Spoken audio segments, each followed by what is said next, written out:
Gjatë 3 viteve të fundit, mesatarisht mbi 90 profesionistë në vit janë diplomuar në shkollën e mesme profesionale Arben Broci në Shkodër. Drejtimet kryesore janë ato për të cilat ka më shumë nevojë tregu i punës, thot drejtori i kësaj shkolle Zamir Laçaj.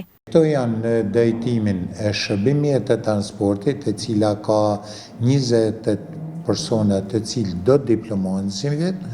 Kemi degën elektrike që ka 15 vjet, kemi degën termohidraulike që ka 13 vjet, kemi degën mekanike e cila ka 9 dhe pjesa tjetër është tek që janë 13 vjet.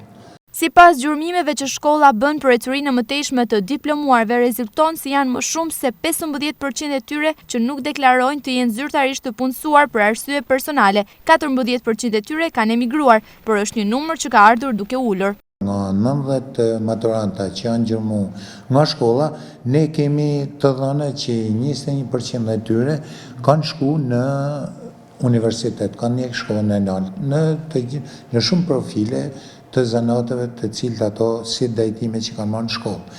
Kemi 27% të tyre janë të punësuar, nga këto kemi shifra ku 16% janë punësuar me NIP, pra në zyrën e punës, ato kanë hapë një numër llogariet të tyre, në qoftë se të shkon ata kanë një NIP tynin për veprimtarinë që kryjnë, të vetë punësuar janë 7%, kemi 15% që deklarojnë që jeni pa punë, edhe 14 vetë janë që janë larguar, janë emigrantë. Kjo shifra fundit është ajo që ne na ngron më shumë, sepse për çdo vit më shumë është në ramje, domethënë duke e marrë me përpara 2 vjetëve, është pothuajse 60% më vogël.